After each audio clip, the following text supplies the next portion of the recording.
Furiosa is the latest Mad Max movie to hit theaters, so it's time to stop and rank all 5 Mad Max movies from my least favorite to my favorite.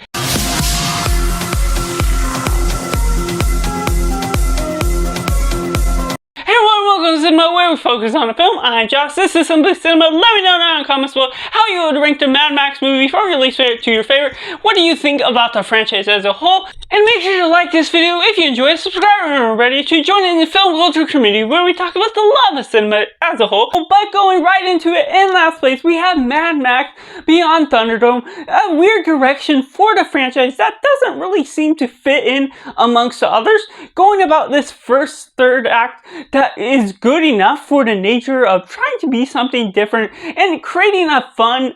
fighting match within the first third of the movie and how that all plays out. But when that progresses into the last 2/3 of the movie, it just does not fit the tone right for the nature of what you bring Mel Gibson into this nature of this tribe of kids that is such a weird sort of vibe that it pulls off going into this prophetical idea that Mad Max was meant to be and bring them out of their place, but also taking this Peter Pan sort of direction with the Lost Boys of an essence and taking them into the war zone and bringing about different antics to the whole vibe of this film that just does not fill the void of what Mad Max is trying to do as a character, and taking a lesser extent to what they're doing with the amount of vehicles or anything you expect from the Mad Max franchise as a whole. But going into number 4, we have Mad Max Road Warrior, an interesting one by its own extent, but not one that I personally attached to from the get-go. How you pull off this vibe, you're getting all the steampunk vehicles, a lot more for the first time, but I just didn't personally connect with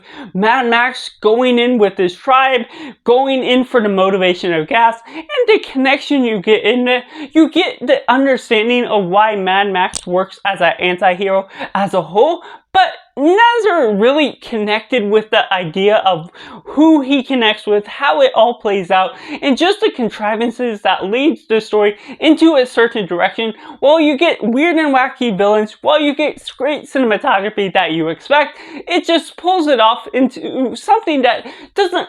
pull my heart all the way in at the end of the day. But going to number 3, we have Mad Max, an enjoyable one for the nature of its simplicity for the start of the franchise,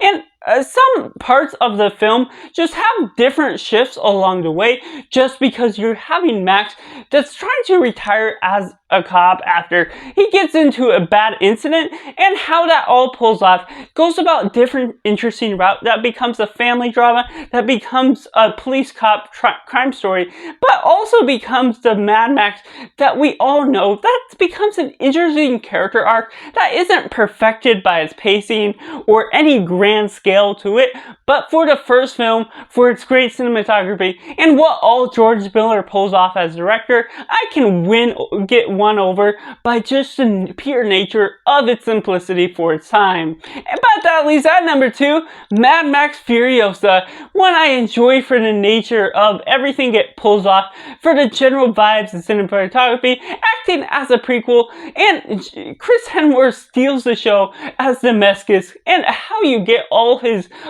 fun, lovable features while also being put into as a villain that is doing brutal things, creates this great environment where you also get all of these different tribes of the different people that's expanding upon the world of the Mad Max franchise, and in general is good. But even acting as a prequel, you don't get any big surprises of who's going to die, who's not, because you know the nature of where that's leading into Fury Road, and there's certain aspects of the culture that are really interwoven well, and I can really vibe out with everything this film had to offer. But there was something about the pacing, it being the longest of the franchise as a whole, that I just didn't always feel connected with the characters, whether how they were written or the intermeshing and different broken into 5 different chapters that didn't always flow consistently to my appropriation of what I love,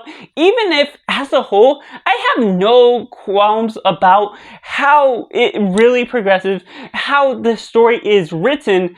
it just didn't personally click with me all the way through when it feels like there's things getting drawn out as a whole. But that leaves at number 1, Mad Max Fury Road, which I highly enjoyed for the nature of its highly intense action, its great story arc that creates great emotional characters, and the way Mad Max, as Tom Hardy, what they pull off with him, and Furiosa is generally a great character that you don't know for having watched it before, and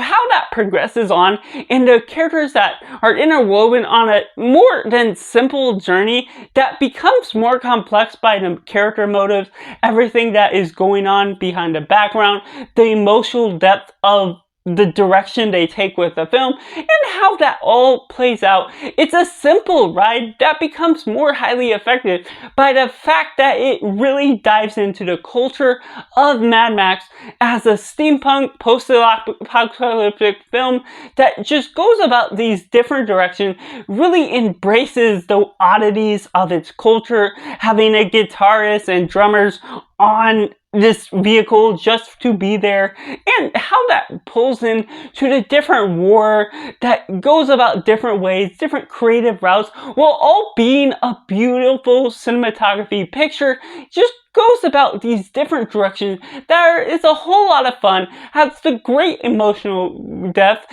and checks all the boxes that makes it a Mad Max film and the purest one that has released thus far, making it my number 1 of the Mad Max franchise. And I'd love to know down in the comments below what you would rank these films as. Do you like the franchise as a whole, or just does it not connect with you as a whole? Make sure to like this video if you enjoyed it, subscribe when you're ready to join in the film culture community where we talk about the love of cinema as a whole. But of course, do yourself a favor and go watch a movie.